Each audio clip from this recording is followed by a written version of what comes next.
part two, and I just want to say that if you're here for part two and if you got through all of part one, I just want to say thank you. Thank you for watching. I have tried to make major adjustments when it comes to my own social media.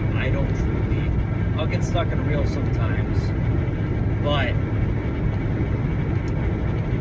I post and I do my stuff because I'm trying to provide some sort of content. I'm not doing the trends of content like a majority of people on TikTok or other areas. I'm not on here doing voiceovers that are going to give me followers and likes. I'm talking about real things.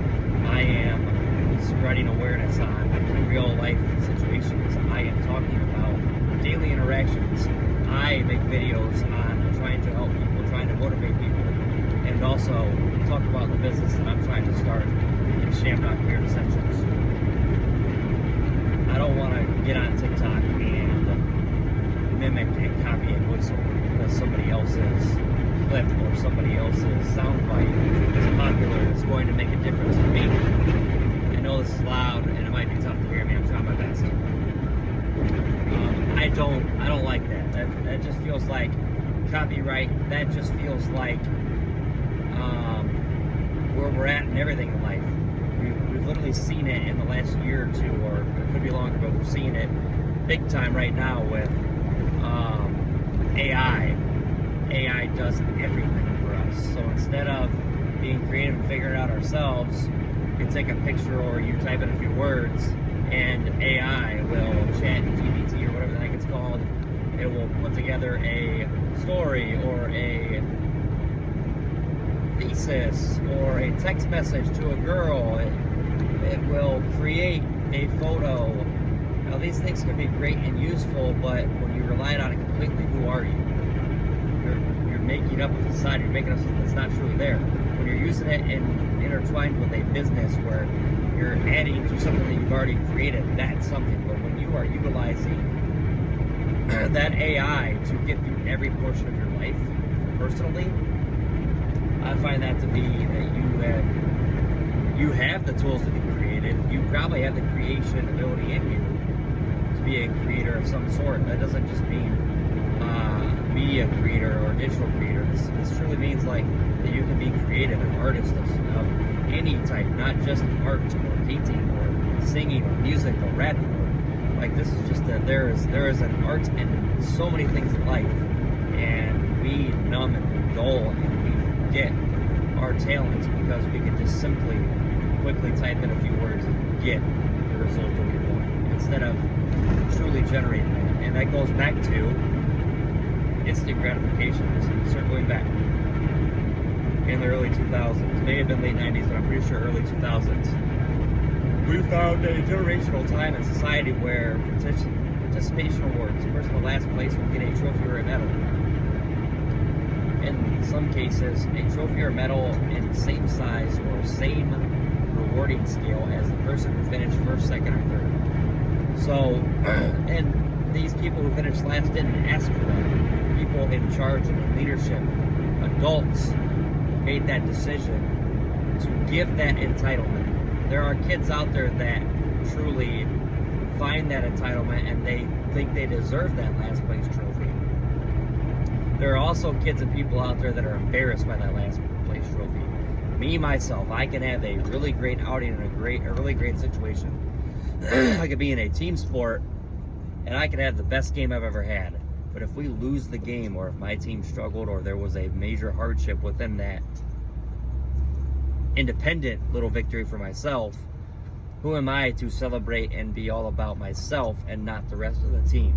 The rest of the team that is there to support me, I need to be there to support them. But you get back into an individualistic situation where I finish last place or I finish second place. I've tried to be better in life about not being so hard on myself. But if I finish last place, I don't deserve a ribbon. I don't deserve a participation award. You don't.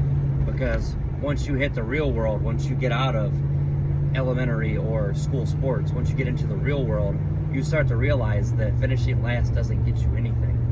You're not going to be given a trophy for giving minimal effort. You're not going to be given a trophy or a reward or a promotion because you came in on time, but you just skated through the day like a zombie. You put actual effort forward and you give your all and you get your all back. That's what the real world is like. You don't just get into a relationship just by good looks. If you have the money, I'm sure that helps, but there's a lot more to it. Things fall apart. Long-lasting good things take time and effort. And if you can't put the effort in because you're lost in the laziness or you're lost in using these instant gratification type AI situations, you're going to have a long life of, if you live a full life, because suicide rates, self-harm, injuries or fatalities based off of being overdosed, off of drugs or alcohol, or get into an accident because of being over the limit on a certain drug or alcohol. Best case scenario, you go through life and you just feel, hey, I'm here. How's work? And it's work. How's your relationship? Same as yesterday. Like there's nothing good there. You have to appreciate, and you have to go out there and work for these things, and you have to see what you have. It goes back to the old terminology of the grass isn't always greener. You may be at a job that you've been at for a year or 10 years, and you may have a great situation at that job. If you did the 10 years, that's awesome. But if you've been at a job for a week or a month and you're learning, but it's just hard, and you're gonna go to another job that's identical, but you just want to try somewhere else, and then you go to that place and you realize that the place you were at prior was better. The grass wasn't greener. You're in a relationship.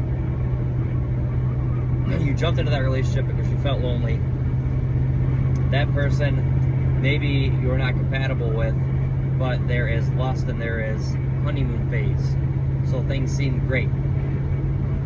But that person doesn't meet your full interest. Maybe they don't push you to be a better person. Maybe they don't satisfy some of your needs. Think of that however you want.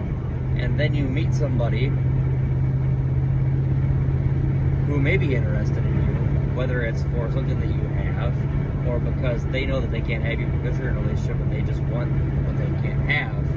They start giving you one of those things or some of those things that the person that you are in a relationship with are not providing. So then you decide that you're going to cheat, or you're already cheated and you decide that you're going to leave them for that other person.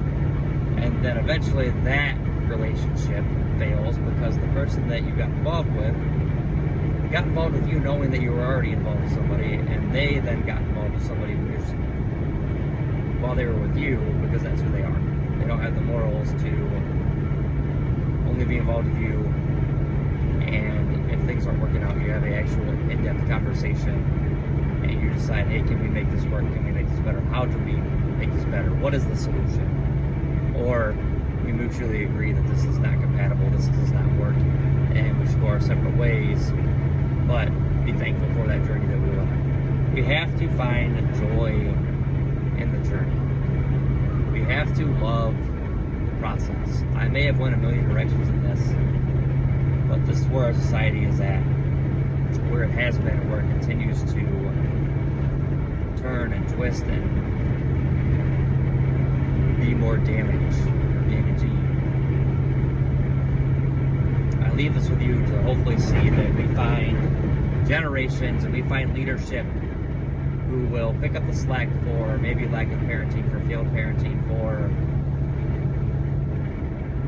a society where they turn to social media and clicks and likes, or sending out 10 text messages to 10 people just to get responses to feel better about themselves, but to find and help others find fulfillment and find a way to impact and to be happier.